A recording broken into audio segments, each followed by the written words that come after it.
নতুন ভালোবাসার গল্প পেতে, দেখতে এবং শুনতে আমাদের চ্যানেলটি সাবস্ক্রাইব করে পাশে থাকা বেল আইকনটি ক্লিক করুন। বাসার সামনে এসে দেখি সাদিয়াকে একটা লোক গাড়িতে করে নামিয়ে দিয়ে গেল। লোকটাকে দেখে মনে হচ্ছে অনেক বড় লোক, হয়তো সাদিয়ার অফিসের বস হবে। সাদিয়া অফিসে জয়েন করছে আজ 5 দিন। আমিও একটা অফিসে কাজ করি, কিন্তু বেতন তেমন ভালো না, তাই সাদিয়া অফিসে চাকরি নিতে বাধ্য হয়েছে। আমার অফিসে কোনো পদ খালি নেই, তাই সাদিয়া অন্য অফিসে চাকরি নেয়। আমার থেকে সাদিয়ার বেতন ভালো। আমরা দুজনকে ভালোবেসে বিয়ে করেছি, কিন্তু আমার আর সাদিয়ার পরিবার মেনে নেয়নি, তাই দুজনে একটা বাসায় ভাড়া থাকি। আমার যে বেতন তা দিয়ে বাসা ভাড়া, খাওয়া দাওয়া ঠিক মতো হয় না, তাই সাদিয়া অফিসে চাকরি নেয়। তো যাই হোক, আমি বাসার ভিতরে ঢুকে কলিং বেল চাপ দিলাম। সাদিয়া এসে দরজা খুলে দিল।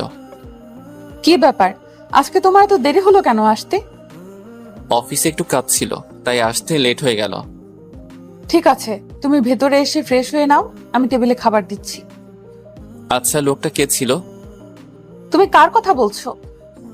তোমাকে যে বাসার সামনে নামিয়ে দিল। ও, তুমি বসের কথা বলছো? আসলে আমি অফিস শেষে রাস্তায় দাঁড়িয়েছিলাম রিক্সার জন্য, তারপর বস এসে আমাকে বলল গাড়িতে ওঠার জন্য, কিন্তু আমি উঠতে চাইনি। ওনার জোরাজুরিতে উঠতে বাধ্য হলাম, তারপর উনি আমাকে বাসার সামনে নামিয়ে দিয়ে গেল। উনি তোমাকে কেন বাসায় নামিয়ে দিয়ে গেল? আসলে এই 5 দিনে বস আমার কাছ থেকে অনেক খুশি হয়, তারপর থেকে উনি আমাকে অনেক ভালো জানে।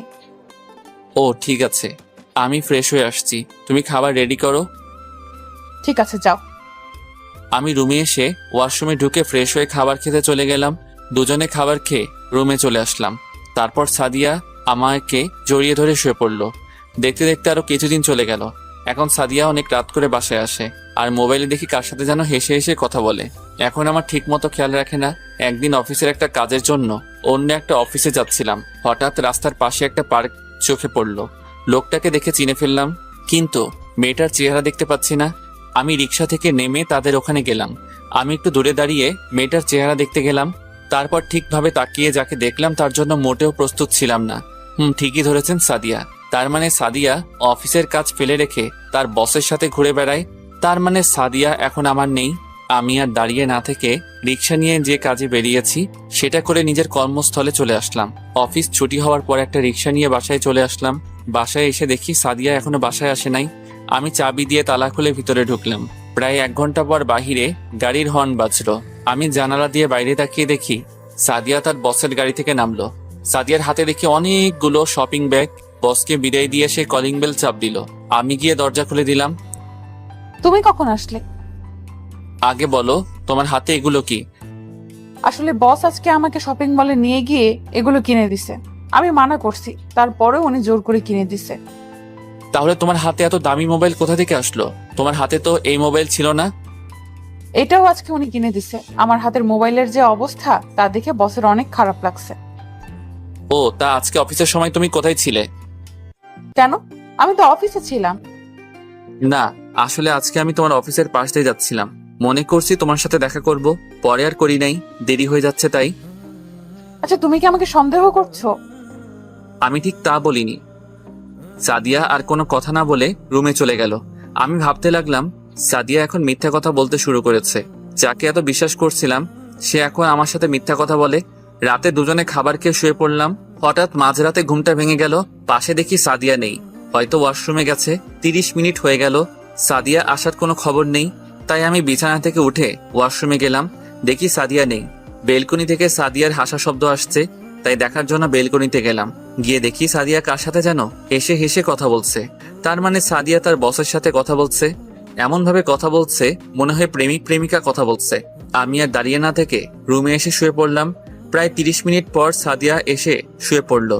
তার মানে সাদিয়া তার বসের সাথে প্রেম করছে। না, আমাকে এটা সত্যিটা জানতে হবে। আসলে কি সাদিয়া তার বসের সাথে প্রেম করছে? সকালে ঘুম থেকে উঠে আমি তো অবাক হয়ে গেলাম। দেখি সাদিয়া বিছানায় নেই। আমি মনে করছি পাকঘরে আছে, কিন্তু আমার ধারণা ভুল। সাদিয়া পাকঘরেও নেই। আবার রুমে এসে দেখি সাদিয়ার ব্যাগ, মোবাইল কিছুই নেই। তার মানে সাদিয়া অফিসে চলে গেছে। কিন্তু এত সকালে তো সাদিয়ার অফিস নেই, তাহলে গেল কোথায়? আমি আমার অফিসের বসকে ফোন দিয়ে বললাম, আজকে আমি অফিসে যেতে পারবো না। আমার বস কিছু বলে নাই। আমি ফ্রেশ হয়ে বাসা থেকে বেরিয়ে সাদিয়ার অফিসে গেলাম। কোথায় যাচ্ছেন? আসলে আমি বসের সাথে দেখা করতে আসছি। আজকে তো বস অফিসে আসবে না। বস একটা কাজের জন্য সিলেট গেছে। বস কি একা গেছে নাকি ওনার সাথে কেউ গেছে? না, বস একা যায়নি, ওনার সাথে অফিসের কর্মচারী সাদিয়া ম্যাম গেছে। কাজ শেষ করে কখন আসবে? 2-3 দিন লেগে যেতে পারে। ও, আমি আর কোনো কথা না বলে বাসায় চলে আসলাম। সাদিয়া আমাকে একটু বললেও না, তার মানে সাদিয়ার টাকার কাছে বিক্রি হয়ে গেছে। আমি তো তার স্বামী, আমাকে বলার প্রয়োজন পর্যন্ত করলো না। 3 দিন পরে সাদিয়া বাসায় আসলো, এসে সোজা রুমে চলে গেল, আমার সাথে কথা পর্যন্ত বলল না। এই 3 দিন সাদিয়া আমার খোঁজ খবর নেয়নি। তুমি কাজের জন্য বাইরে যাবে, আমাকে বলে যাওনি কেন? তোমাকে বলার প্রয়োজন মনে করি না। তুমি আমার সাথে এভাবে কথা বলছো কেন? তোমার সাথে কি কথা বলবো? আমি তোমার স্বামী, আমি তোমাকে বলতে পারি। তোর মতো স্বামী থাকার চেয়ে না থাকাই ভালো। তুমি আমাকে তুই তাই করে বলছো কেন? তোর সাথে কিভাবে কথা বলবো? তোকে আমার ভালো লাগে না। তাহলে আমাকে বিয়ে করছো কেন? জীবনে ভুল করলে ওইটাই করেছি, তোর মতো ছেলেকে বিয়ে করে। বিয়ে হয়েছে আজ প্রায় 8 মাস হয়েছে। কি দিয়েছিস তুই? একটা ভালো জামা, একটা স্বর্ণের চেইন, আজ পর্যন্ত কিছুই দিতে পারলি না। তোর থেকে আমার বস অনেক ভালো আছে, আমাকে গলার চেইন, দামি ফোন, দামি দামি জামা কাপড়, আরো কত কি দিয়েছে। তুমি তো আমাকে ভালোবেসে বিয়ে করছো, আমার টাকা পয়সা কেনা। তাহলে এখন কেন এমন করছো? আসলে তুমি চাও কি? আমি তোর কাছে ডিভোর্স চাই। আমি আর তোর সাথে থাকতে চাই না। ডিভোর্স দিলে তুমি খুশি হবে? আমি অনেক খুশি হব। আমি আমার বসকে বিয়ে করব। তার আছে টাকা পয়সা, বাড়ি গাড়ি। তোর থেকে বস অনেক ভালো। ঠিক আছে, তোমার কাছে ডিভোর্স পেপার পৌঁছে যাবে। তবে মনে রেখো, আমার দরজা তোমার জন্য চিরজীবন বন্ধ থাকবে। আমার কাছে আসতে চাইলেও আমি তোমাকে আর মেনে নিব না। সেটা কোনোদিন হবে না। দেখতে দেখতে আজ 2 বছর চলে গেল। এখন আমি নিজেদের অফিস দেখাশোনা করি। আপনারা হয়তো ভাবছেন আমি নিজেদের অফিস বললাম কেন। আসলে আমার বাবা একজন বিজনেসম্যান।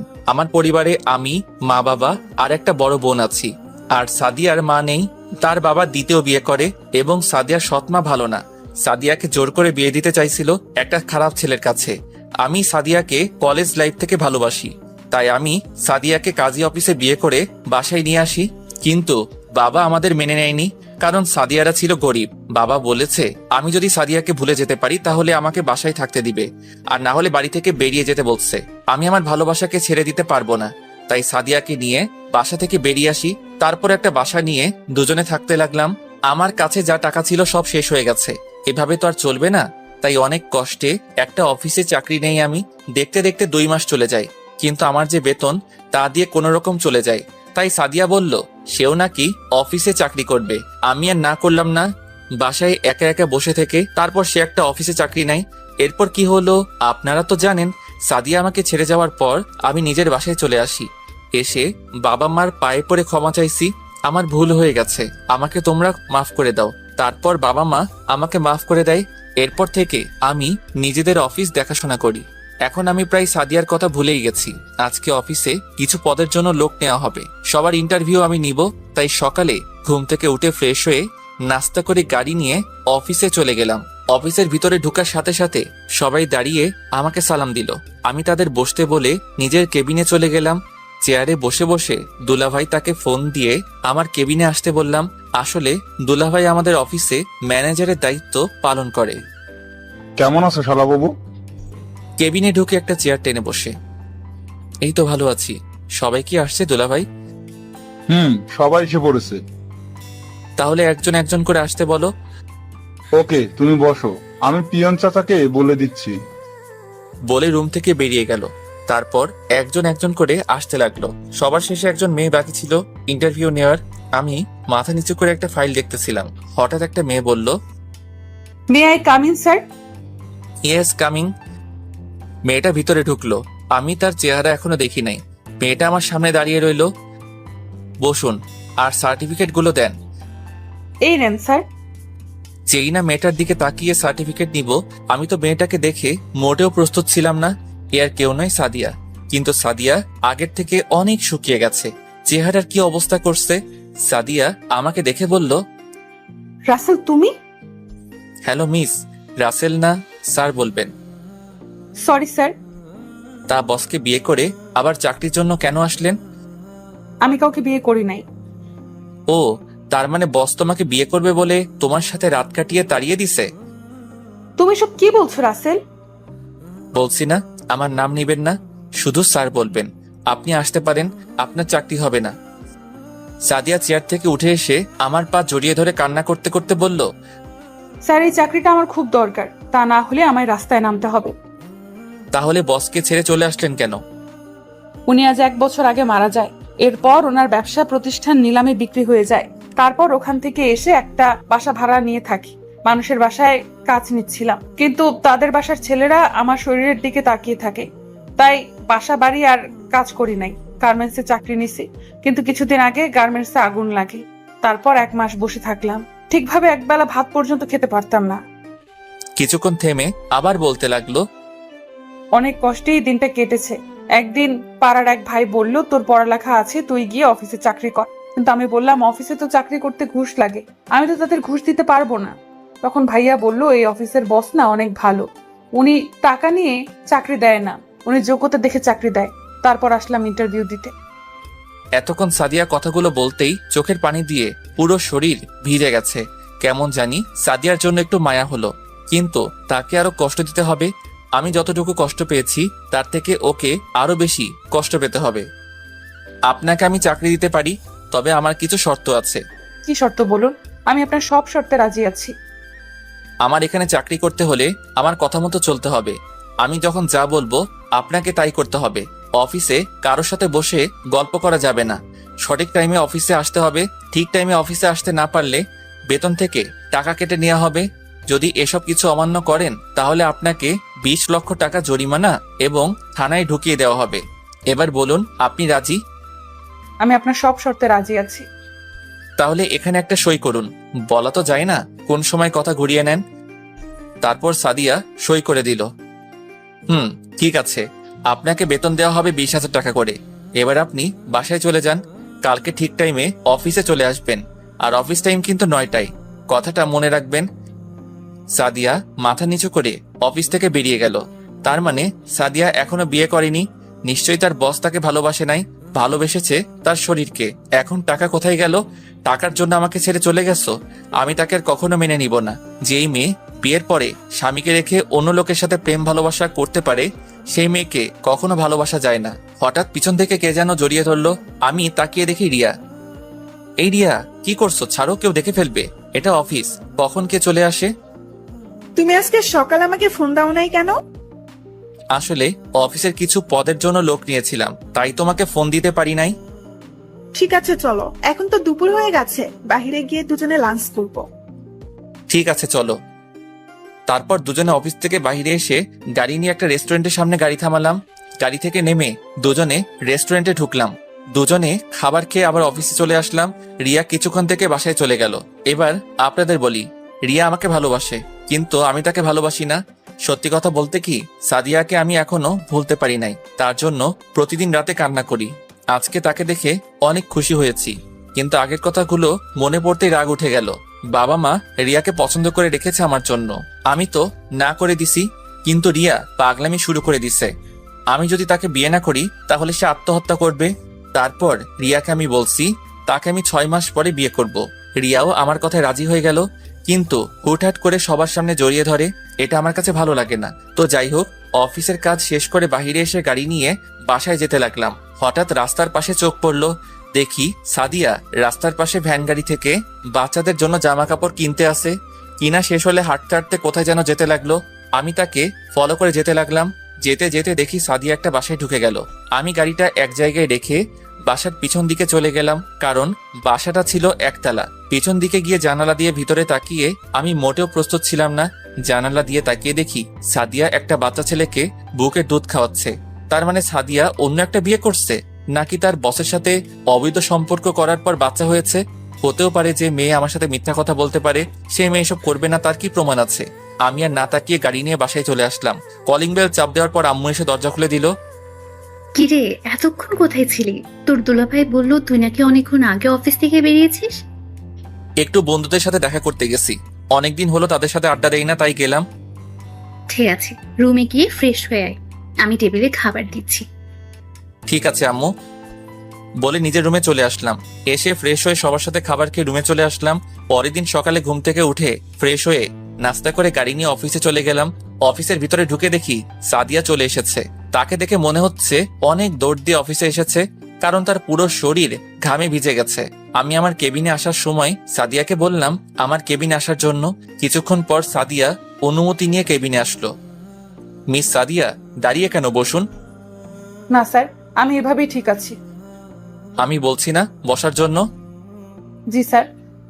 তা বাচ্চার বাবা কি তোমার বস নাকি অন্য কেউ? আপনি জানলেন কিভাবে আমার বাচ্চার কথা?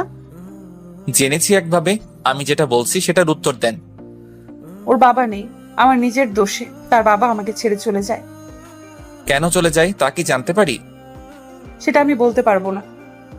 আমি আর কোনো কথা না বলে দুলাভাইকে ফোন দিয়ে আমার কেবিনে আসতে বললাম। কিছুক্ষণ পর দুলাভাই আসলো। বলো শালাবাবু, কেন রেখেছো? দুলাভাই, মিস সাদিয়াকে তার কেবিনটা দেখিয়ে দেন। আর এই নিন মিস সাদিয়া, দুটো ফাইল। এগুলো আজকে অফিস ছুটি হওয়ার আগে রেডি করে দিবেন। কিন্তু শালল। কি হলো মিস সাদিয়া, আমার কথা আপনি শুনতে পান নাই? জি স্যার, শুনতে পেয়েছি। তাহলে বসে আছেন কেন? তাড়াতাড়ি করে রেডি করে দেন। দুলাভাই, তুমি মিস সাদিয়াকে তার কেবিনে নিয়ে যাও। ওকে শালাবাবু।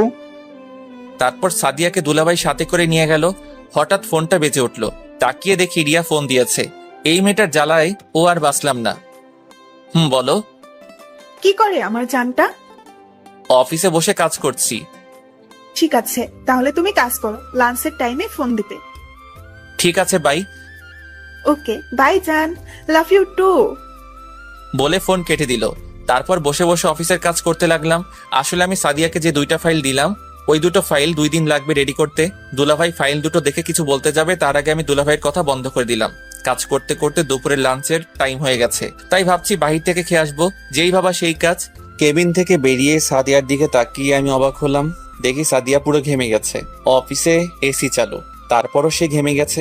অফিসের সবাই খাবার খেতে চলে গেছে, কিন্তু সাদিয়া এখনো বসে বসে কাজ করছে। আমি দাঁড়িয়ে না থেকে বাইরে এসে গাড়ি নিয়ে রেস্টুরেন্টে চলে গেলাম।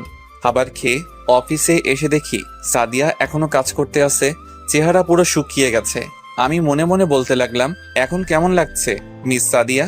টাকার জন্য আমাকে ছেড়ে চলে গেছো, এখন সে টাকার জন্য আমার অফিসে চাকরি নিছো। কি ভুল ছিল আমার? কেন আমাকে ছেড়ে চলে গেছো? তো যাই হোক, আমি দাঁড়িয়ে না থেকে আমার কেবিনে ঢুকে তো অবাক হয়ে গেলাম। দেখি রিয়া আমার চেয়ারে বসে আছে। তুমি কখন আসলে? আমাকে তো বলেও আসো নাই। তোমাকে বলেছে না দুপুরে আমাকে ফোন দিতে, তুমি ফোন দাও নাই, তাই তোমাকে ফোন না দিয়ে আমি তোমার অফিসে চলে আসলাম। এসেছো, ভালো করছো। আগে বলো দুপুরে খাবার খেয়েছো? খাবার খেয়ে তারপর তোমার অফিসে আসলাম। তো এখন কি খাবে বলো, চা না কফি? আমি ওইসব কিছু খাবো না, আমি অন্য জিনিস খাবো। বলো কি খাবে, আমি বাহির থেকে এনে দিচ্ছি। আমি যে জিনিস খাবো ওইটা বাইরে যাওয়া লাগবে না, তোমার কাছে আছে। মানে আমার কাছে তো খাওয়ার মতো কিছু নেই। দাঁড়াও, আমি দেখাচ্ছি তোমার কাছে খাওয়ার কি জিনিস আছে। বলে চেয়ার থেকে উঠে আমার কাছে এসে যেই না আমার ঠোঁটে কিস করবে, তখন সাদিয়া দরজায় দাঁড়িয়ে বলল, স্যার আসতে পারি? আসুন। রিয়া আমাকে ছেড়ে দিয়ে রাগে গজগজ করতে লাগলো। স্যার, এই ফাইলটার এখানে কিছু বুঝতেছি না। না বুঝলে অফিসে কাজ করতে আসলেন কেন?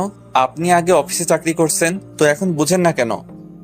আসলে এই জায়গাটার অনেক চেষ্টা করছি, কিন্তু মেলাতে পারি না।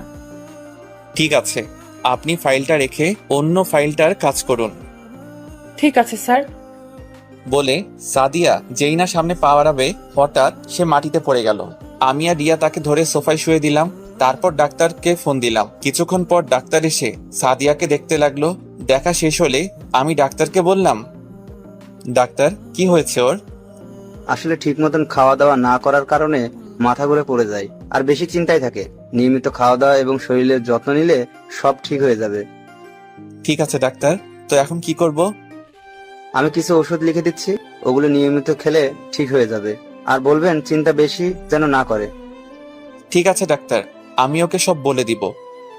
তাহলে আমি এখন আসি। বলে ডাক্তার চলে গেল। আমি পিয়নকে ডেকে বললাম 1 প্যাকেট বিরিয়ানি নিয়ে আসতে। আমার কারণে আজ ওর এই অবস্থা। কেন আমাকে ধোকা দিয়ে চলে গেল? আর যদি তুমি আমাকে ছেড়ে না যেতে, তাহলে দুজনে কত সুন্দর করে সংসার করতাম। আজ তোমার ভুলের জন্য এত কষ্ট করতে হয় তোমাকে। কিছুক্ষণ পর পিয়ন বিরিয়ানি নিয়ে আসলো। রিয়া বিরিয়ানি হাতে নিল, তারপর সাদিয়াকে শোয়া থেকে উঠিয়ে নিজেতে খাইয়ে দিতে লাগলো। রিয়া মেয়েটা আসলে ভালো, তবে তার যখন তখন জড়িয়ে ধরা আমার ভালো লাগে না। ও আপনাদের তো বলতে ভুলে গেছি, পিয়ন ডাক্তার যে ওষুধ লিখে দিয়ে গেছে ওগুলো সাথে করে নিয়ে আসছে। সাদিয়াকে খাবার খাইয়ে দেওয়ার পর ওষুধ খাইয়ে দিল। আপনি খাওয়া দাওয়া আর এত চিন্তা করেন কেন? আসলে হাতে তেমন টাকা নেই, ঘরে বাজার সদাই কিছু নেই। যে কয় টাকা ছিল ওগুলো দিয়ে বাচ্চার জন্য একটা জামা নিছি আর কিছু খাবার নিছি। সকালে কিছু খেয়ে আসি নাই, তাই হঠাৎ মাথা ঘুরে পড়ে যাই। আপনার স্বামী নেই? আছে। তাহলে স্বামী থাকতে আপনি অফিসে কাজ করেন কেন? আর আপনার কেমন স্বামী স্ত্রীকে অফিসে কাজ করতে পাঠায়? আসলে আমার স্বামী আমার সাথে থাকে না, আমার ভুলের জন্য ও আমায় ছেড়ে চলে গেছে। সে চলে যাওয়ার 1 বছর 2 মাস পর আমার কোলে একটা সন্তান জন্ম নেয়। আপনার স্বামী জানে না ওর যে একটা সন্তান হয়েছে? না, ও জানে না। এখন যদি বলি ওর বাচ্চা এটা, সে কখনো আমায় বিশ্বাস করবে না, কারণ তার বিশ্বাস আমি আগেই ভেঙে দিছি। আচ্ছা মিস সাদিয়া, আপনি এখন বাসায় চলে যান। কিন্তু স্যার, এখনো তো অফিসের টাইম শেষ হয় নাই। ওটা আপনাকে ভাবতে হবে না, আপনি বাসায় চলে যান। রাসেল, তুমি কিছু মনে না করলে ওনাকে কি আমি বাসায় পৌঁছে দেব? ঠিক আছে, তুমি নিয়ে যাও। তাহলে আমি একটা কথা বলি। বলো। আমি বলছি কি, ওনার অগ্রিম মাসের বেতনটা দিয়ে দাও। ঠিক আছে, দিচ্ছি। তারপর সাদিয়ার বেতন দিয়ে দিলাম রিয়ার হাতে। রিয়া আমাকে জড়িয়ে ধরে কপালে চুমু দিল। সাদিয়া মাথা নিচু করে ফেললো। লজ্জা পাওয়ার কিছু নেই সাদিয়া, ওর সাথে আমার বিয়ে ঠিক হয়ে আছে। আরো 5 মাস পরে আমাদের বিয়ে। তোমাকে কিন্তু আগে দাওয়াত দিয়ে রাখলাম। দোয়া করি ম্যাম, আপনার যেন সুখে শান্তিতে সংসার করতে পারেন। ঠিক আছে চলো, তবে আমাকে ম্যাম নয়, আমার নাম ধরে ডাকবে। ঠিক আছে। আসছি কলিজা। এসো। রিয়া আর সাদিয়া আমার কেবিন থেকে বেরিয়ে গেল, কিন্তু আমার একটা জিনিস মাথায় আসছে না। বিয়ের কথা শুনে সাদিয়া কান্না করলো কেন? হয়তো নিজের স্বামীর বিয়ে নিজের চোখের সামনে দেখতে হবে, তাই কান্না করছে। তো যাই হোক, অফিসের কাজ শেষ করে বাসায় চলে আসলাম। তারপর রাতে খাবার খেয়ে রিয়ার সাথে কথা বলে ঘুমিয়ে পড়লাম। এভাবে দেখতে দেখতে আরো 1 মাস চলে গেল। এখন সাদিয়াকে তেমন কষ্ট দেই না। তারপর ও প্রতিদিন অফিসে আসলে দেখি সাদিয়ার চোখগুলো লাল হয়ে থাকে, মনে হয় ঠিক মতো ঘুমায় না। আর রিয়া এখন প্রতিদিন আমার অফিসে আসে, এসে আমাকে জড়িয়ে ধরে কিস করবে, আমার কোলে বসে থাকবে। কিছু বললে বাসায় গিয়ে জিনিস ভাঙা শুরু করে দিবে, তাই কিছু বলি না। ও আপনাদের তো বলতে ভুলে গেছি, আমি সাদিয়াকে ছেড়ে আসার 1 মাস পরে ডিভোর্স পেপার পাঠিয়ে দিয়েছি। সকালে ঘুম থেকে উঠে ফ্রেশ হয়ে নাস্তা করে গাড়ি নিয়ে অফিসে চলে আসলাম। অফিসের ভিতরে ঢুকে সাদিয়ার কেবিনে তাকিয়ে দেখি সাদিয়া এখনো আসেনি, তাই পিয়নকে বলে আসলাম সাদিয়া অফিসে আসলে যেন আমার কেবিনে পাঠিয়ে দেয়। আমি আমার কেবিনে এসে বসলাম। কিছুক্ষণ পর দেখি রিয়া আমার কেবিনে ঢুকে সোজা আমার কোলে বসে গেল আর পুরো চেহারায় চুমু দিতে লাগলো। কি করছো রিয়া? কেউ চলে আসবে। আসলে আসুক, আমি আমার জামাইকে চুমু খাচ্ছি, কার কি যায় আসে। হঠাৎ সাদিয়া আমার কেবিনে ঢুকে গেল, দেখে মনে হচ্ছে অনেক জোরে দৌড়ে আসছে অফিসে। কি ব্যাপার, আপনি বিনা অনুমতিতে আমার কেবিনে ঢুকলেন কেন? আসলে স্যার, অফিসে আসার পর পিয়ন বলল আপনি নাকি পিয়নকে বলেছেন আমি অফিসে আসলে আপনার কেবিনে আসতে বলেছেন, তাই তাড়াহুড়ো করে চলে আসলাম। তাই বলে বিনা অনুমতিতে ঢুকবেন? Sorry sir. তো আজকে অফিসে আসতে এত লেট কেন? আপনি হয়তো শর্তের কথা ভুলে গেছেন। আসলে স্যার, রিমন খুব অসুস্থ, তাকে হসপিটালে নিয়ে গিয়েছিলাম। ডাক্তার দেখিয়ে আসতে আসতে লেট হয়ে গেছে। রিমন কে? আমার ছেলের নাম রিমন। তা ছেলের এই নাম কে রেখেছে? এটা তার বাবা বলেছে। আমাদের বিয়ে হওয়ার পর তার বাবা বলেছে আমাদের ছেলে হলে নাম রাখবে রিমন, আর মেয়ে হলে সিনথিয়া, তাই তার বাবার কথাই নাম রেখেছি। আমি আর কিছু বলতে পারলাম না, কারণ আমার আর সাদিয়ার বিয়ে হওয়ার পর আমি বলেছি এ নাম রাখতে। তার মানে সাদিয়া বলতে চাইছে রিমন আমার ছেলে। আমি কিছু বলতে যাব তার আগে রিয়া বলল, তুমি কেমন ছেলেকে বিয়ে করেছো? তোমার খোঁজ খবর একবারের জন্যও নেয়নি। তুমি না হয় একটা ভুল করেছো, তাই বলে সে তোমায় ছেড়ে চলে যাবে? আমি যে ভুল করেছি সে ভুলের কখনো কি ক্ষমা হবে কিনা তা আমি জানি না, তবে একটা কথা বলি, তার জন্য এখনো পথ চেয়ে বসে আছি। আমি দোয়া করি আল্লাহ যেন তোমার স্বামীকে তোমার কাছে ফিরিয়ে দেয়, বাচ্চার কথা ভেবে যেন তোমাকে ক্ষমা করে দেয়। তাহলে আমি এখন আসি স্যার, কেবিনে কাজ পড়ে আছে। সাদিয়া কোনো কথা না বলে তার কেবিনে চলে গেল। আমি ভাবতে লাগলাম রিমনের বাবা আমি কেমন করে হব? আমি সাদিয়ার সাথে থাকাকালীন শুনি নাই তো যে সাদিয়া প্রেগনেন্ট, তাহলে আমি কি করে রিমনের বাবা হব? না, আমার মাথায় কাজ করছে না। হঠাৎ রিয়া বলল, তুমি কোথায় হারিয়ে গেলে? তোমাকে আমি ডাকছি, তোমার কোনো রেসপন্স নেই। তেমন কিছু না, তুমি বাসায় চলে যাও। আমার হাতে কিছু কাজ আছে, কাজ শেষ করে তোমার সাথে ফোনে কথা বলবো। ঠিক আছে, বাই। রিয়া কেবিন থেকে বেরিয়ে চলে গেল। আমি বসে বসে কাজ করতে লাগলাম, কিন্তু কাজে মন বসাতে পারছি না। তাই অফিস থেকে বেরিয়ে এসে গাড়ি নিয়ে একটা পার্কে চলে আসলাম। হঠাৎ পিছন থেকে কেউ একজন বলল, তুমি এখানে কেন? তারপর আমি তার দিকে তাকিয়ে পুরো অবাক হয়ে গেলাম, কারণ এ হচ্ছে স্বাধীন। আপনারা হয়তো ভাবছেন স্বাধীনকে, আসলে স্বাধীন হচ্ছে আমি আগে যে অফিসে কাজ করতাম ওই অফিসে স্বাধীনও কাজ করত। কেমন আছিস? তোকে অনেকদিন পরে দেখলাম। আমি ভালো আছি। তুই তো অফিস থেকে আসার পর আমার আর খবর নিস নাই। তুই কোথায় হারিয়ে গেলি? আসলে আমি অফিস থেকে চাকরি ছাড়ার পর নিজের বাড়ি চলে আসি, তারপর এখন বাবার ব্যবসা প্রতিষ্ঠান দেখাশোনা করি। তাই বলে কোনো যোগাযোগ রাখবি না? আসলে নিজের বাড়িতে আসার পর তেমন কারোর সাথে আর যোগাযোগ করা হয়নি। তা এখন কি করিস? এখন আরেকটা অফিসে চাকরি করি, তবে বেতন বেশি না। ভাবছি এই অফিসের চাকরিটা ছেড়ে দিয়ে আরেকটা অফিসে চাকরি নেব। তাহলে তুই আমাদের অফিসে জয়েন কর। ঠিক আছে, তোর নাম্বার দে, চাকরি ছাড়ার পর তোকে ফোন দিব। তারপর সাদিনকে নাম্বার দিয়ে একটা রেস্টুরেন্টে গিয়ে নাস্তা করে সাদিনকে বিদায় দিয়ে গাড়ি নিয়ে বাসায় চলে আসলাম। কলিং বেল চাপ দেওয়ার পর নাদিয়া দরজা খুলে দিল। আপু, কেমন আছিস? তুই কোন সময় আসলি? দুপুরে আসছি। শুনছি তুই নাকি আজকে অফিস থেকে তাড়াতাড়ি বেরিয়ে গেলি। তা কোথায় ছিলি এতক্ষণ? পুরনো একটা বন্ধুর সাথে ছিলাম, অনেকদিন পর দেখা হলো তাই। তা আমার বড়িটা কোথায়? আপুর মেয়ের কথা বলছি, তার মেয়ের নাম পিথি। আব্বু আম্মুর কাছে আছে, তুই রুমে গিয়ে ফ্রেশ হয়ে নে। ঠিক আছে বলে নিজের রুমে চলে আসলাম। এসে ফ্রেশ হয়ে নিচে গেলাম। তারপর বিথির সাথে কিছুক্ষণ দুষ্টুমি করলাম। রাতে সবাই মিলে খাবার খেতে লাগলাম। হঠাৎ আব্বু বলল, আমরা তোর বিয়ে শুক্রবার ঠিক করেছি। আমার তো বিয়ে করার কথা 6 মাস পরে, এখন মাত্র 2টা মাস গেছে। রিয়ার আব্বুর শরীর তেমন ভালো না, তাই রহমান সাহেব বলছে যত তাড়াতাড়ি সম্ভব বিয়েটা দিয়ে দিতে। আমরা সিদ্ধান্ত নিয়েছি আগামী শুক্রবার তোদের বিয়ে। আমাকে একটাবার জিজ্ঞেস করার প্রয়োজন ছিল না তোমাদের? এখানে জিজ্ঞেস করার কি আছে? বিয়ে তো আজকে না হয় একদিন করতেই হবে। তাহলে শুক্রবার বিয়ে হলে সমস্যা কোথায়? তোমরা আমার কথা বুঝতে পারছো না। আমাদের আর কিছু বুঝতে হবে না, আমরা যেটা বলছি সেটাই ফাইনাল। আমি আর খাবার না খেয়ে রুমে চলে আসলাম।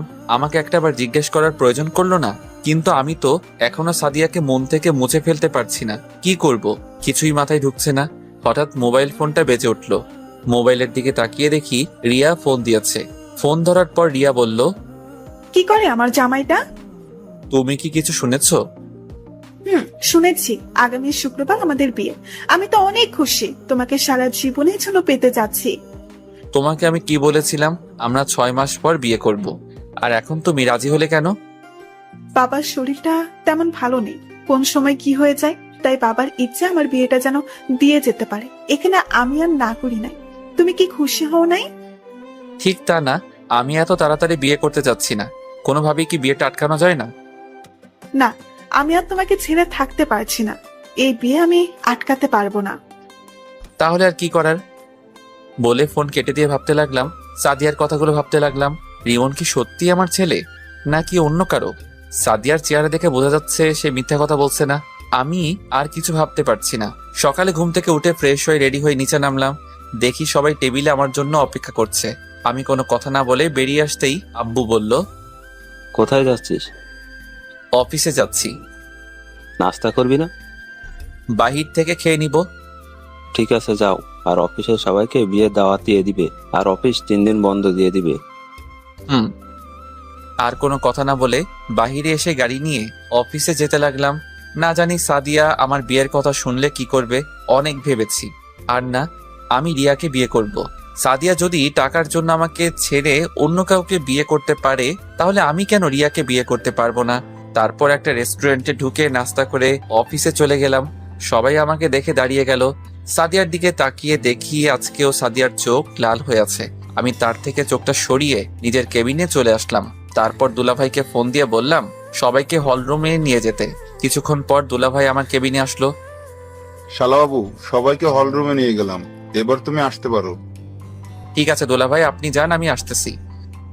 দুলাভাই কেবিন থেকে বেরিয়ে গেল। আমি আর বসে না থেকে হলরুমে চলে আসলাম। তারপর সবার উদ্দেশ্যে বলতে লাগলাম, আপনারা হয়তো ভাবছেন আপনাদের সবাইকে কেন হলরুমে নিয়ে আসলাম। জি স্যার, বলুন কেন রেখেছেন?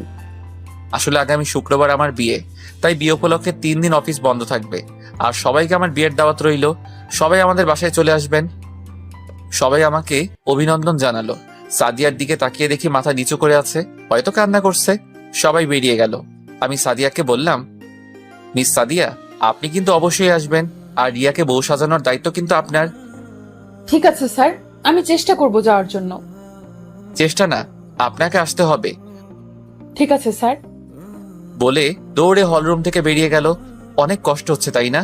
তুমিও আমাকে ছেড়ে চলে যাওয়ার পর আমারও অনেক কষ্ট হয়েছে। এখন কেন কষ্ট পাচ্ছ?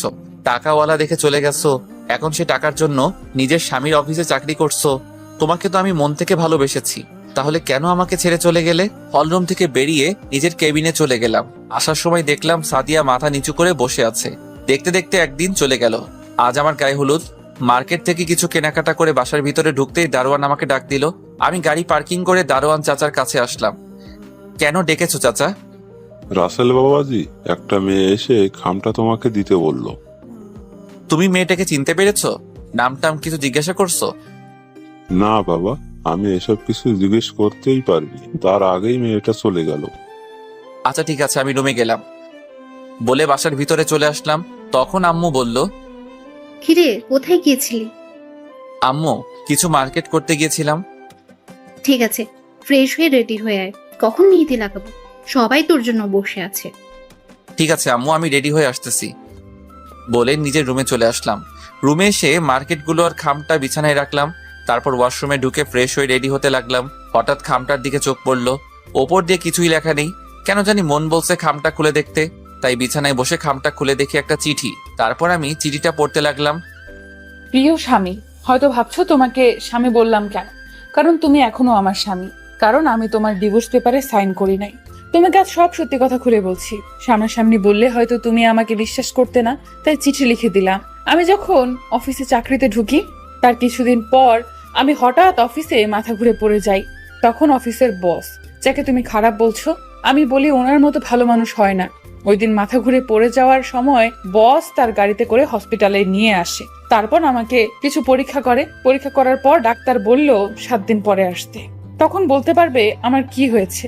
ওই হসপিটাল থেকে বেরিয়ে বসের গাড়ি করে বাসায় আসার সময় একটা পার্কের পাশে রাস্তায় গাড়ি নষ্ট হয়ে যায়। তখন গাড়িটা ঠিক করতে দেয় রাস্তার পাশের ওয়ার্কশপে। তারপর বস আর আমি কিছুক্ষণ বসে থাকি পার্কের ভেতরে।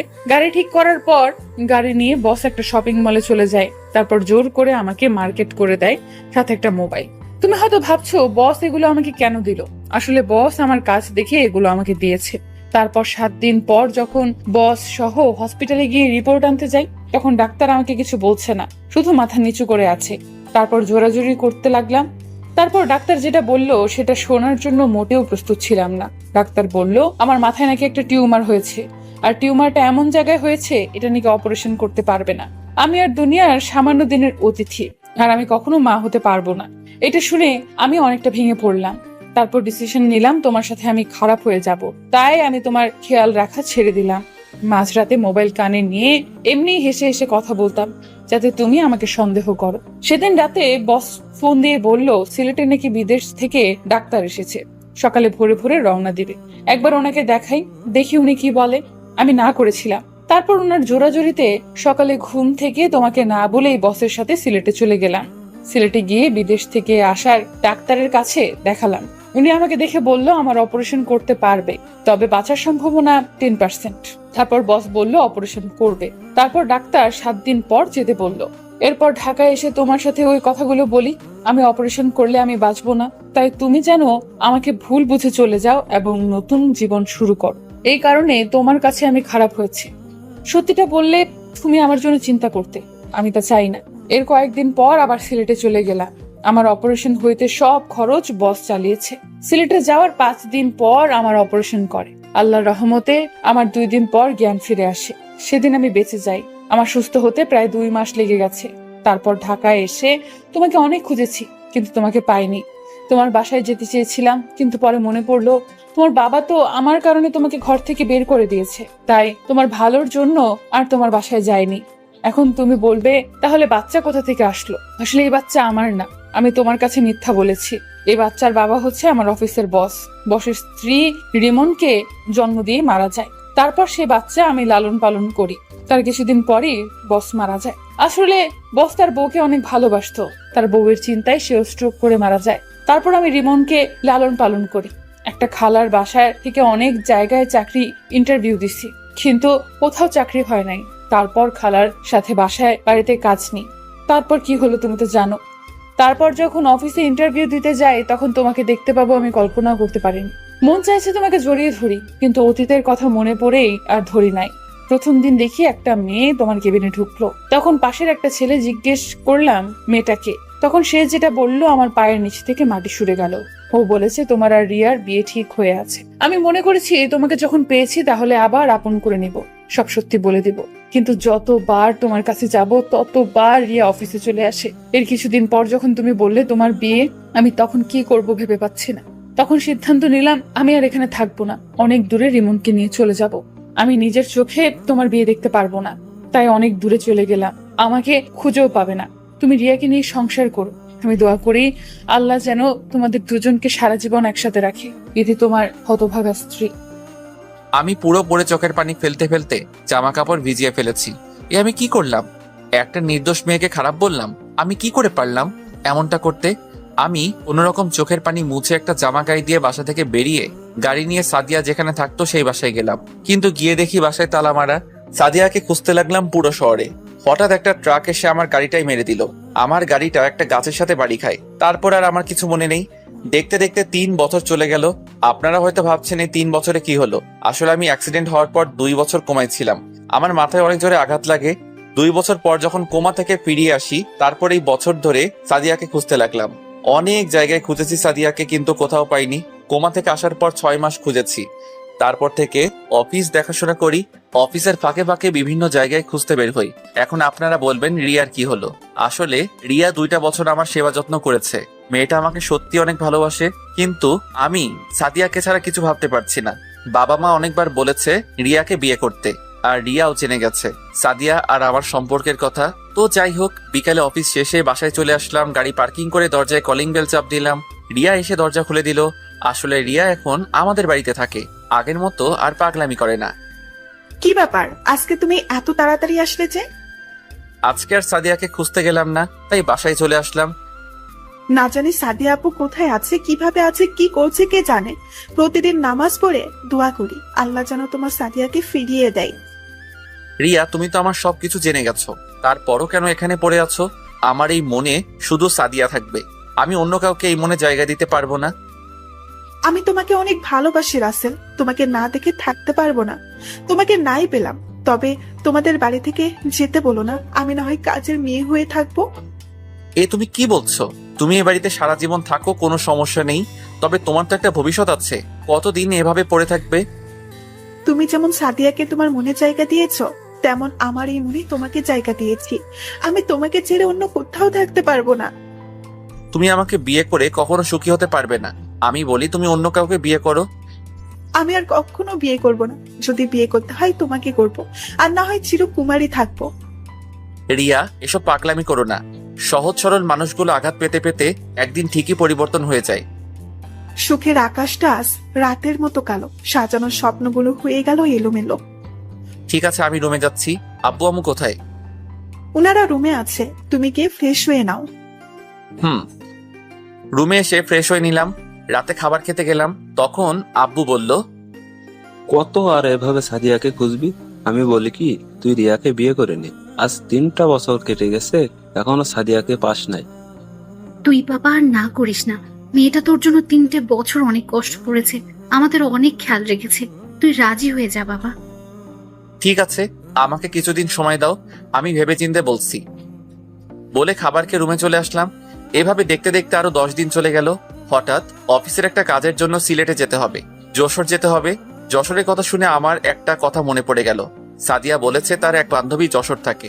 সাদিয়ার ইচ্ছে ছিল তার বান্ধবীর সাথে দেখা করার, কিন্তু কাজের চাপের কারণে আর যাওয়া হয়নি। কিন্তু আমি তার বান্ধবীকে কখনো দেখিনি, তাহলে কিভাবে চিনবো? দেখি কাজের ফাঁকে খুঁজে পাওয়া যায় কিনা। না পেলে কি আর করার, রিয়াকে বিয়ে করতে হবে। তো সকালে রেডি হয়ে বাসার সবাইকে বলে গাড়ি নিয়ে বের হয়ে গেলাম। প্রায় 5-6 ঘন্টা পর যশোর এসে পৌঁছালাম। একটা হোটেলে উঠলাম। রুমে এসে ফ্রেশ হয়ে দুপুরের খাবারের জন্য বাইরে গেলাম। হোটেলেও খাওয়া যায়, অর্ডার দিলে রুমে দিয়ে যায়, কিন্তু বাইরে যাচ্ছি সাদিয়াকে খোঁজার জন্য। একটা রেস্টুরেন্টে ঢুকে খাবার খেয়ে বাইরে আসলাম। গাড়ি নিয়ে বের হলাম না, বাইরে এসে দেখে একটা পার্ক দেখা যায়, তাই পার্কে চলে গেলাম। চারপাশে দেখতে লাগলাম কত কাপল জোড়া হয়ে বসে আছে। হঠাৎ একটা বাচ্চা ছেলের দিকে চোখ পড়লো। দেখি বাচ্চাটা অনেক সুন্দর, কি সুন্দর একা একা খেলা করছে। ছেলেটাকে দেখে বোঝা যায় 4 বছরের বাচ্চা, তাই দাঁড়িয়ে না থেকে তার কাছে গেলাম। তোমার নাম কি বাবু? আমি বাবু না, আমি কত বড় হয়ে গেছি। ওমা তাই? তা তোমার নাম কি? জাহিদ হাসান রিমন। নামটা শুনে কেমন বুকটা কেঁপে উঠলো। রিমন নাম তো সাদিয়ার বসের ছেলের নাম ছিল, তাহলে কি সেই রিমন? তখন আমি তাকে আবার বললাম, তা তুমি কার সাথে এসেছো? আমার ফুপির সাথে। কোথায় তোমার ফুপি?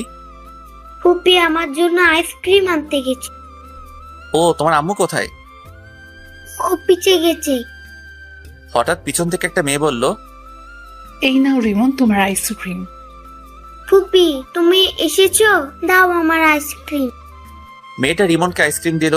আমাকে দেখে বলল, আপনি কে? আপনাকে তো ঠিক চিনতে পারলাম না। জি আমি রাসেল, আমি ঢাকা থেকে এসেছি। এখানে একটা অফিসে কিছু কাজ ছিল, তাই আসা আর কি। ও, আমি মিম, বর্তমানে একটা অফিসে কাজ করি, আর আমার স্বামী অন্য একটা অফিসে চাকরি করে। আজকে শরীরটা ভাল লাগছে না, তাই অফিসে যাইনি। রিমন বাহানা ধরলো সে একটু বাইরে ঘুরতে যাবে, তাই তাকে নিয়ে পার্কে আসলাম। আচ্ছা, রিমনের বাবা কোথায়? ও তো বলল ওর মা অফিসে চাকরি করে, তাহলে বাবা কোথায়? ওর বাবা থেকেও নেই। মানে? আমি এখন কিছু বলতে পারবো না, আমার বাসায় যেতে হবে।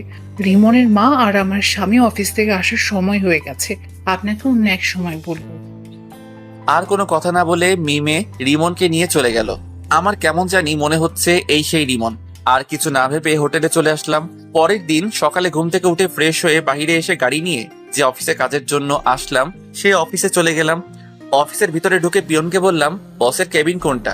পিয়ন আমাকে বসের কেবিন দেখিয়ে দিল। আমি বসের কেবিনের সামনে গিয়ে দাঁড়ালাম আর বললাম, আসতে পারি ভিতরে? আরে রাসেল সাহেব যে, আসুন। আমার কত বড় সৌভাগ্য আপনার মতো একজন বিজনেসম্যানের সাথে কাজ করব। আপনি আমার থেকে বড়, সো আমাকে আপনি না করে তুমি করে বললে খুশি হব। ওকে ঠিক আছে, তা বলো চা না কফি কোনটা? চা হলে চলবে। তারপর তিনি পিয়নকে ডাক দিলেন, 2টা চা নিয়ে আসতে বললেন। কিছুক্ষণ পর পিয়ন চা দিয়ে গেল। দুজনে চা খেতে খেতে কাজের সম্বন্ধে কথা বললাম। সবকিছু ঠিক করে কেবিন বাইরে আসতেই ঠাস একটা মেয়ের সাথে ধাক্কা খেয়ে পড়ে গেলাম। আমি তাড়াতাড়ি উঠে গেলাম। মেয়েটাও উঠিয়ে শাড়ি ঠিক করতে লাগলো। এখনো মেয়েটার চেহারা দেখি নাই, কারণ মেকআপ পরে আছে। সরি, আমি খেয়াল করি নাই। মেয়েটা আমার দিকে তাকিয়ে আছে। চোখের দিকে তাকিয়ে দেখি চোখ দিয়ে পানি পড়ছে। আমার কেমন যেন চেনা চেনা লাগছে। আমি আবার বললাম, আপনি কান্না করছেন কেন? চোখে কি যেন পড়েছে। ওর কণ্ঠ কেমন যেন চেনা চেনা লাগছে।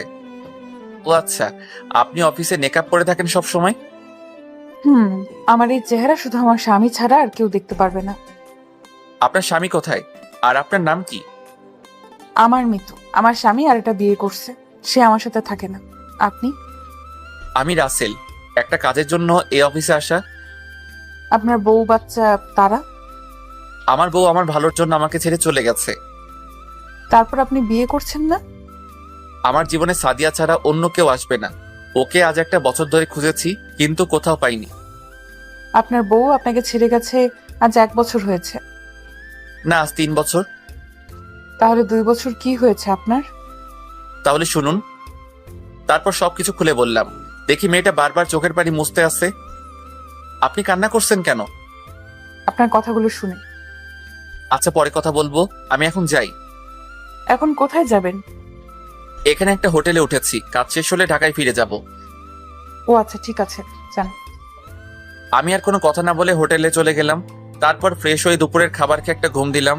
বিকেলে ঘুম থেকে উঠতে দেখি একটা মেয়ে আমাকে জড়িয়ে ধরে শুয়ে আছে। চুলের জন্য মেয়েটার চেহারা দেখা যায় না। আমি আস্তে করে যেই না চুলগুলো মুখের সামনে থেকে সরিয়ে চেহারা দেখলাম, তার চেহারা দেখে আমি মোটেও প্রস্তুত ছিলাম না। কি ভাবছেন সাদিয়া? আরে না, রিয়া। রিয়া কখন আসলো? তার চেয়ে বড় কথা হলো, রিয়া আমার রুমে ঢুকলো কিভাবে? আর প্রায় বাড়িতে থাকলে রাতে এসে আমাকে জড়িয়ে ধরে শুয়ে থাকে। আমি অনেকবার রিয়াকে মানা করছি, কিন্তু সে আমার কথা শুনে না। তার নাকি আমাকে জড়িয়ে ধরে শুয়ে থাকতে ভালো লাগে। তারপর থেকে আমি তাকে আর কিছু বলি না। তো যাই হোক, আমি রিয়াকে বুকের উপর থেকে সরিয়ে দিলাম। রিয়ার ঘুমটা ভেঙে গেল। তুমি এখানে কেন? আর কখন আসলে? আমার রুমে ঢুকলে কিভাবে? আস্তে আস্তে এতগুলো প্রশ্ন একসাথে করলে কোনটা আগে বলবো? ওকে বলো। বাসার থেকে তুমি চলে আসার পর বাসাটা কেমন যেন ফাঁকা ফাঁকা লাগছে। তোমাকে ছাড়া আমি থাকতে পারি না। গতকাল তুমি আঙ্কেল আন্টির সাথে কথা বলার সময় আমি জানতে পারি তুমি এখানে আছো, তাই সকালে কাউকে না বলে সোজা এখানে চলে আসি। তা বুঝলাম, কিন্তু আমার রুমে ঢুকলে কিভাবে? চাবি তো আমার কাছে ছিল। ম্যানেজারকে বলেছি আমি তোমার আত্মীয় এবং তোমার বাবা মা তুমি আর আমি একসাথে ছবি তুলেছি, ওগুলো ম্যানেজারকে দেখিয়েছি। তারপর তিনি এক্সট্রা চাবি দিয়ে দরজা খুলে দিল। আসবে যখন তাহলে আমি আসার সময় বলো নাই কেন? তাহলে দুজনে একসাথে আসতাম। বলি নাই বেশ করেছি, আমার অনেক খিদে লেগেছে, তুমি খাবার নিয়ে আসো, আমি ফ্রেশ হয়ে আসছি। চলো বাইরে গিয়ে রেস্টুরেন্টে খাবার খাবে আর সিলেট শহরটা ঘুরে দেখবে। আসলে বাইরে গেলে সাদিয়াকে খুঁজতে পারবো, তাই বললাম। ঠিক আছে, আমি ফ্রেশ হয়ে আসছি, আমি আসার পর তুমি ফ্রেশ হবে। বলে রিয়া ওয়াশরুমে চলে গেল। কিছুক্ষণ পর রিয়া ফ্রেশ হয়ে বের হলো। তারপর আমি ঢুকে ফ্রেশ হয়ে এসে দুজনে হোটেল থেকে বেরিয়ে গাড়ি নিয়ে একটা রেস্টুরেন্টে চলে গেলাম। রেস্টুরেন্টে ঢুকে একটা টেবিলে চেয়ার টেনে বসলাম। রিয়া আমার পাশে একটা চেয়ার টেনে বসলো। রিয়া তার মতো করে অর্ডার দিল। কিছুক্ষণ পর ওয়েটার খাবার দিয়ে গেল। দুজনে খেতে লাগলাম।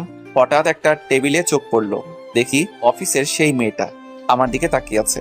আপনারা হয়তো ভাবছেন আমি কি করে চিনলাম। আসলে মেয়েটা সেই অফিসের ড্রেস পরা অবস্থায় আছে, তাই চিন্তা ভুল হয় নাই। রিয়া তুমি একটু বসো, আমি আসছি। কোথায় যাচ্ছ তুমি?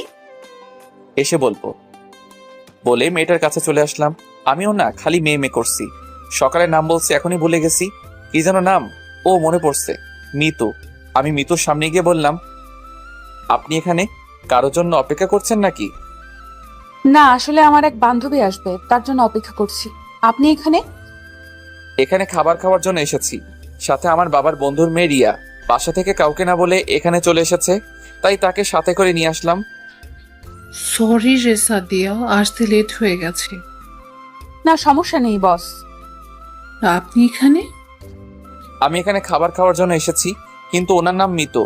আপনি তাকে সাদিয়া বললেন কেন? আসলে আমার আরেক নাম সাদিয়া, আমাকে সাদিয়া বলে ডাকি।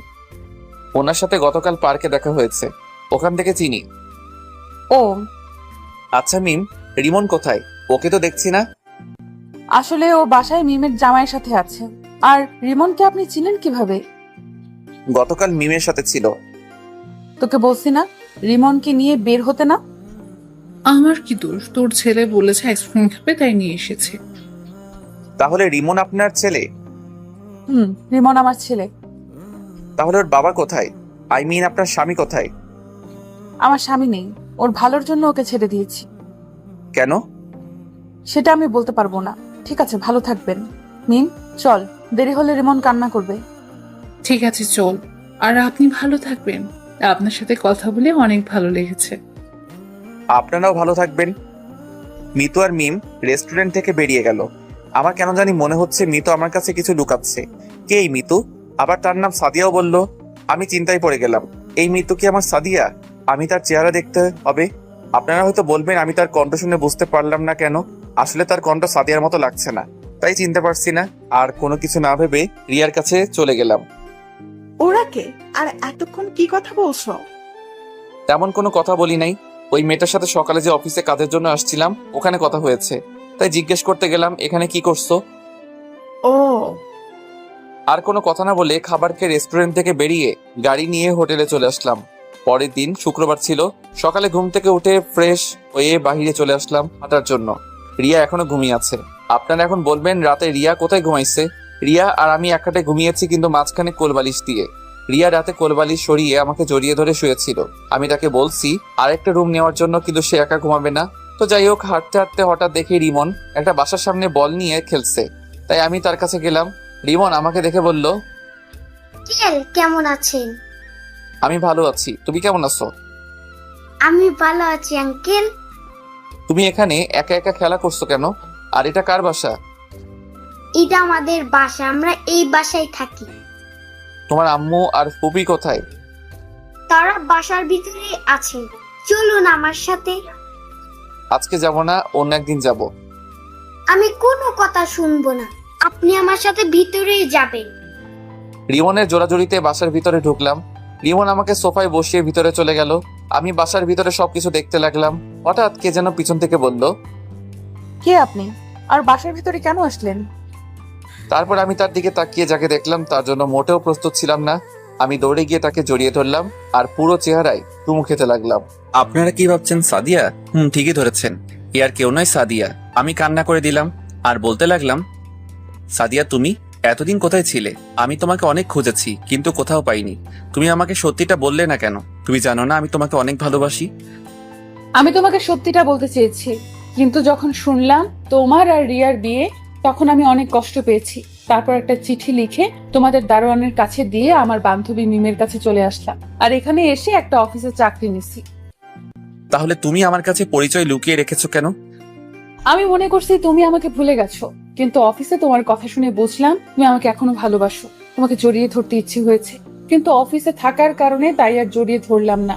আমি জানি রিয়া তোমাকে অনেক ভালোবাসে, তাই তোমার কাছ থেকে লুকিয়ে রয়েছি।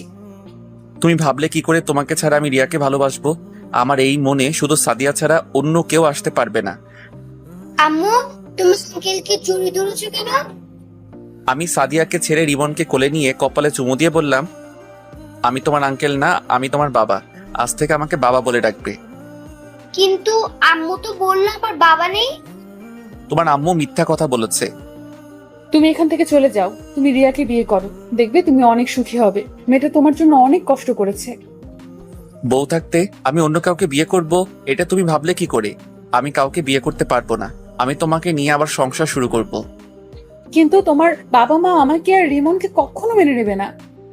সেটা নিয়ে তোমাকে ভাবতে হবে না। আমি তোমাকে আর রিমনকে নিয়ে আজই বাসায় চলে যাব। কিন্তু আর কোনো কিন্তু নয়, যাও সবকিছু গুছিয়ে নিয়ে আসো। সাদিয়া আর কোনো কথা না বলে রুমে চলে গেল। তারপর সাদিয়া আর রিমনকে নিয়ে হোটেলে চলে আসলাম। মিম আর মিমের স্বামীকে ধন্যবাদ দিয়ে আসলাম, তাদের কাছ থেকে বিদায় নিয়ে আসলাম। রুমের সামনে এসে দরজা টোকা দিলাম। রিয়া এসে দরজা খুলে দিল। আমার সাথে সাদিয়া এবং রিমনকে দেখে অবাক হয়ে তাকিয়ে আছে। আরে সাদিয়া আপু না, এতদিন কোথায় ছিলে? তুমি জানো তোমাকে খুঁজতে গিয়ে রাসেলের কি হয়েছে? সবকিছু জানি, আর এখন পর্যন্ত বেঁচে আছে তোমার কারণে। তুমি যদি তার সেবা যত্ন না করতে, তাহলে রাসেল এত তাড়াতাড়ি সুস্থ হয়ে উঠতে পারতো না। আমি আমার কর্তব্য পালন করছি। বাইরে কেন, ভিতরে আসো। আর ওকে, ও আমার ছেলে রিমন। তুমি যাও, সবকিছু গুছিয়ে নাও, আমরা আজকে বাসায় চলে যাব। ঠিক আছে। বলে রিয়া সবকিছু গোছাতে লাগলো। কিন্তু রিয়ার চোখে পানি দেখতে পেলাম। হয়তো আমি সাদিয়াকে ফিরে পেয়েছি এই জন্য, নাকি অন্য কিছু, এখন এসব নিয়ে ভাবা যাবে না। তারপর সবাই গাড়িতে এসে বসলো। রিয়া পিছনের সিটে বসলো আর সাদিয়া আমার সাথে সামনের সিটে বসলো রিমনকে নিয়ে। 5-6 ঘন্টা পর ঢাকা এসে পৌঁছে গেলাম। বাসার ভিতরে ঢুকে গাড়ি পার্কিং করে সবাই বেরিয়ে দরজার সামনে এসে দাঁড়িয়ে কলিং বেলটা চাপ দিলাম। সাদিয়া আর রিমন আমার পিছনে ছিল। আম্মু এসে দরজা খুলে দিল। আমাদের দেখে আম্মু বলল, কিরে, তোরা হঠাৎ না বলে চলে আসলি যে? আম্মু, আমি আমার স্ত্রীকে খুঁজে পেয়েছি। কোথায় তোর স্ত্রী? আমি সামনের থেকে সরে গেলাম। সাদিয়া আম্মুকে সালাম করতে গেলে আম্মু তাকে জড়িয়ে ধরে আর কান্না করে দেয়। এতদিন কোথায় ছিলি মা? আমার ছেলেটা তোকে খুঁজতে কি কত যে কষ্ট পেয়েছে, তুই কি জানিস? আমার ভুল হয়ে গেছে মা, আমি আর কখনো ওকে ছেড়ে যাব না। আমাকে তুমি ক্ষমা করে দাও। মায়ের কাছে ক্ষমা চাইতে হবে না, আমি তোকে অনেক আগেই মাফ করে দিয়েছি। আজ আমাদের জন্য এত কিছু হয়েছে, তখন তোদের যদি মেনে নিতাম তাহলে এই দিন দেখতে হতো না। তুই আমাকে ক্ষমা করে দিস মা। ছি ছি আম্মু, এই আপনি কি বলছেন? মেয়ের কাছে আম্মু কখনো ক্ষমা চায় না। তোমাদের প্রতি আমার কোনো রাগ অভিমান নেই। আচ্ছা ঠিক আছে, তা ছেলেটা কি? রিমনকে দেখে বলল, আম্মু ও আমাদের ছেলে রিমন। সাদিয়া আমার দিকে অবাক চোখে তাকিয়ে আছে। কি? আমার দাদু ভাইকে রেখে আমি এতক্ষণ তোদের সাথে কথা বলছি? দে দাদু ভাইকে আমার কোলে দে। আমি রিমনকে আম্মুর কোলে দিলাম। তারপর সবাই বাসার ভিতরে ঢুকলাম। আম্মু আব্বু কোথায়? তোর আব্বু রিয়ার বাবার সাথে কথা বলতে গেছে। কেন? তোর আর রিয়ার বিয়ের ব্যাপারে। কিন্তু তুই তো এখন সাদিয়াকে পেয়ে গেছিস, তাহলে তোর বাবাকে ফোন দিয়ে চলে আসতে বল। ফোন করতে হবে না, রিয়ার সাথে রাসেলের বিয়ে হবে। সাদিয়া তুমি কি পাগল হয়ে গেছো? তুমি থাকতে আমি রিয়াকে কেন বিয়ে করব? কারণ রিয়া তোমাকে ভালোবাসে। আমি আর রিয়া মিলে তোমার সাথে সংসার করব। প্লিজ তুমি না করো না। বৌমা, তুমি কি বলছো? আমি ঠিকই বলছি আম্মু। রিয়া না থাকলে রাসেল এত তাড়াতাড়ি সুস্থ হয়ে উঠতো না। রিয়া সবসময় রাসেলের সাথে ছিল, আমি চাই দুজনে সব সময় রাসেলের সাথে থাকতে। কিন্তু তোমার শ্বশুর কি রাজি হবে? আমরা সবাই মিলে বললে রাজি হবে। প্লিজ আম্মু, তুমিও রাজি হয়ে যাও। ঠিক আছে, আমি রাজি। তোমার যা মন চাই করো। ঠিক আছে আম্মু। আর রিয়া, তুমি পারবে না আমার সাথে থেকে সংসার করতে? রিয়া কোনো কথা না বলে সাদিয়াকে জড়িয়ে ধরে কান্না করে দিল।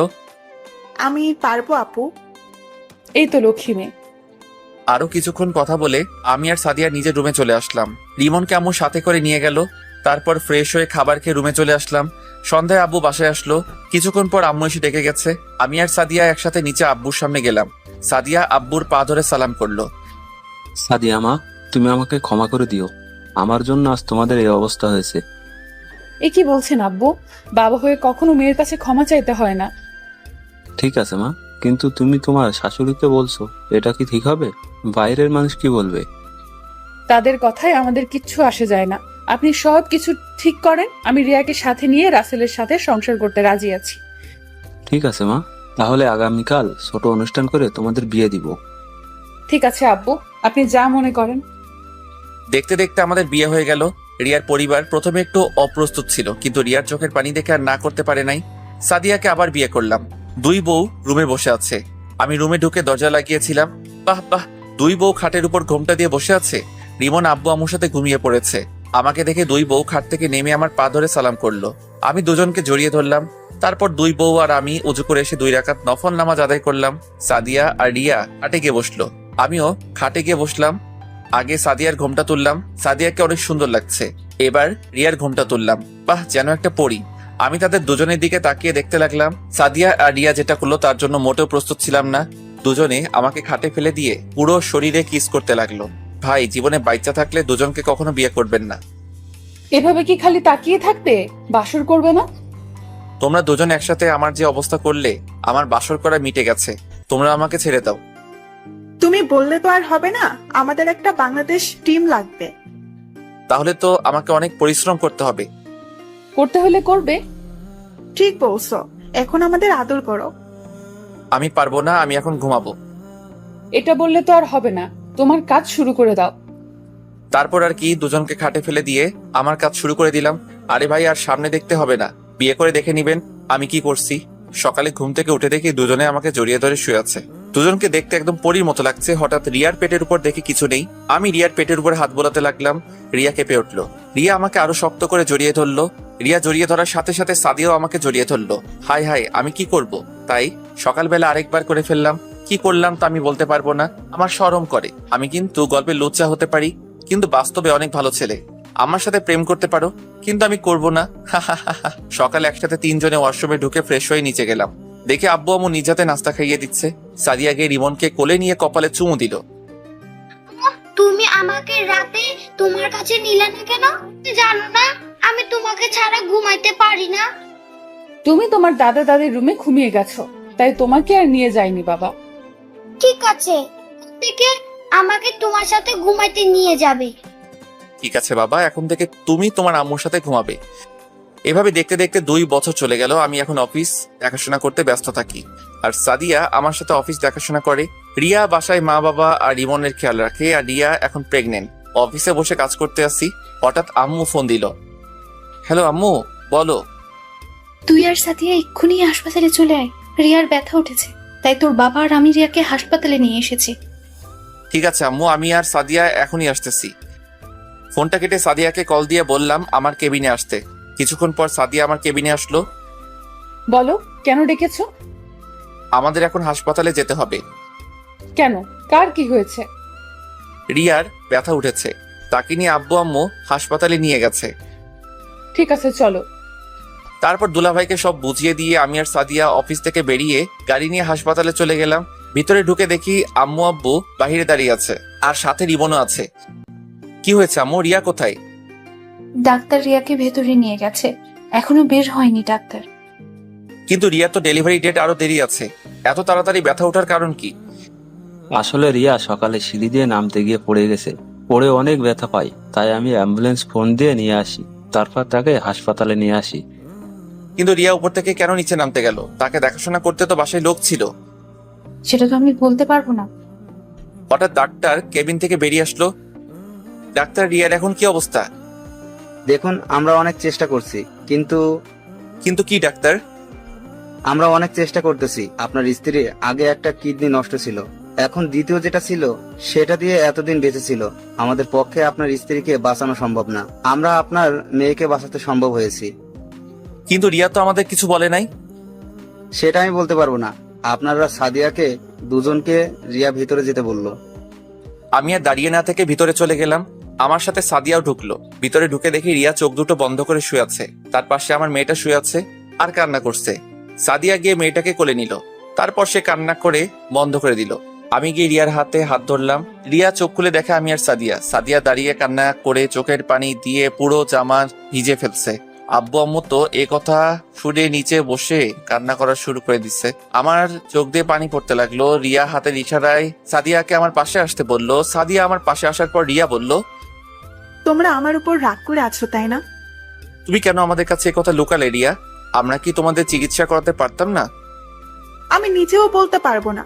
আমার যে কিডনি নষ্ট হয়ে গেছে, একদিন হঠাৎ আমার কাছে কেমন খারাপ লাগছে, তাই কাউকে না বলে ডাক্তারের কাছে আসি। ডাক্তার আমাকে পরীক্ষা করে দেখে আমার একটা কিডনি নষ্ট হয়ে গেছে। তারপর আমি চিন্তা করলাম আমার তো আরেকটা কিডনি ভালো আছে, তাই নিয়ে জীবনটা কাটিয়ে নেব। কিন্তু হঠাৎ যে আমার এই কিডনিটা নষ্ট হয়ে যাবে আমি ভাবতে পারি নাই। তুমি আমাকে একটাবার বলতে। বলি নাই, আমি মনে করছি ঠিক হয়ে যাবে। আল্লাহ মনে হয় তোমাদের সাথে রাখতে চায় না আমাকে, তাই হয়তো আমাকে নিয়ে যাচ্ছে। তোমাকে আমরা কোথাও যেতে দিব না, তুমি ভালো হয়ে যাবে। দরকার হয় আমার কিডনি দিয়ে তোমাকে সুস্থ করে তুলবো। এখন আর আমার হাতে সময় নেই। আল্লাহ তোমাদের সাথে কিছু কথা বলার জন্য হয়তো এখনো রুহুটা নিয়ে যায় নাই। প্লিজ তুমি এমন কথা বলো না, তোমাকে আমি সুস্থ করে তুলবো। সাদিয়া, তোমার হাতটা একটু দাও তো। সাদিয়া রিয়ার হাতে হাত দিল। রিয়া আমার হাত আর সাদিয়ার হাত একসাথে মিলিয়ে বলতে লাগলো, সাদিয়া, তুমি আমার জানটাকে দেখে রেখো। ও তোমাকে অনেক ভালোবাসে, ওকে কখনো কষ্ট দিও না। আর তুমি সাদিয়াকে কখনো কষ্ট দিও না। তোমরা দুজনে সুন্দর করে জীবনটা সাজিয়ে নেবে, আর আমার মেয়েকে নিজের মেয়ে মনে করে লালন পালন করবে। কথা দাও আমার কথাগুলো মেনে চলবে। আমরা তোমার কথাগুলো মেনে চলবো। আমি এখন চিন্তামুক্ত হলাম। তোমরা সবাই ভালো থেকো, বাবা মার সেবা করো। রাসেল, আমাকে একটু জড়িয়ে ধরবে? বলতে দেরি আমি রিয়াকে জড়িয়ে ধরলাম। হঠাৎ রিয়ার কথা বন্ধ হয়ে গেল। আমি রিয়াকে ধরে চিৎকার করে কাঁদতে লাগলাম। আমার কান্না শুনে বাহিরের আব্বু আম্মু এবং রিয়ার আব্বু আম্মু এবং তার বড় ভাই ভিতরে আসলো।